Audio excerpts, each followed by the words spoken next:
everyone, my name is Nikolai and today I want to answer most popular question about SmartPendant. And this question is, will SmartPendant work with controller X or controller Y or controller Z?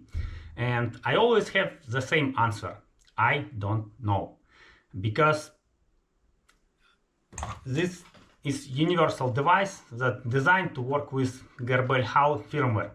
But to be compatible with particular controller, the three conditions have to be met. Condition number one, I already mentioned, controller have to run Garbel Hall firmware. Condition number two, this controller have to have UART port available. And condition number three, this UART port should be able to be configured as MPG and DRO interface in Garbel Hall. The manufacturer of controller have to work with Terje, author of Garbel Hall firmware, to include this support in web builder. But even in such case, there's no guarantee it will work because it's open source firmware. There's some things may happen, so it's better to check it anyway. And to check it, you need basically one of those. It's USB to UART converter. I have two, one CP2102, another one CH340. I don't recommend FT232 because there are a lot of fakes and those doesn't work. If you have from reputable source, you could use it, but if you're buying from China, it's better to buy one of those. And now let's see how to check if your controller support SmartPendant. So connect this dongle to your controller, power controller up. In my case, it's just a board, and connect it to your PC. Next, open IO sender and check that your controller in idle state. There are no any errors or anything like that. Check that you could move axis, and if all good, run a PUTTY.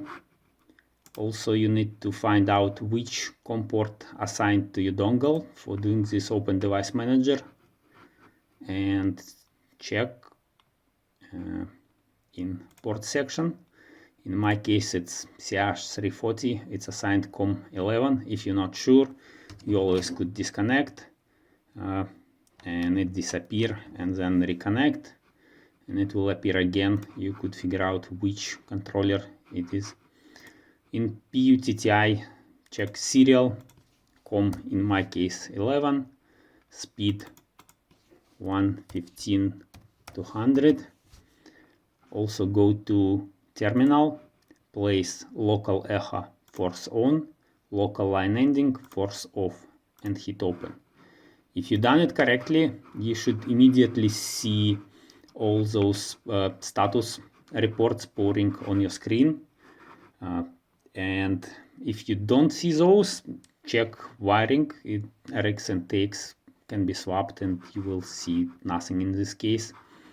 Now, if you see that, it means that the line TX on UART working. Let's go and close IO sender. Those should stop pouring. And now type a question mark and select this window, and on each question mark you should see those status reports.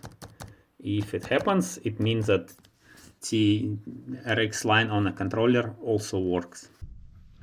For the next step, we need full-size keyboard. I don't have one on my laptop, so I need to pick this one. Connect your keyboard to your PC. If you don't have full keyboard already, hold left Alt button and type 139 and release. And what we can see here, the report that much longer than others, and we're interested in this MPG1. This means that controller gave control to MPG and the row interface. So basically SmartPendant in control right now. And if you hold Alt and tap again 139, MPG is 0, controller return to IO sender. If you've done all those steps and get same result as I show here in this video, then you can be 100% sure that your controller is compatible with SmartPendant. That's it for today. Thanks for watching and see you next time.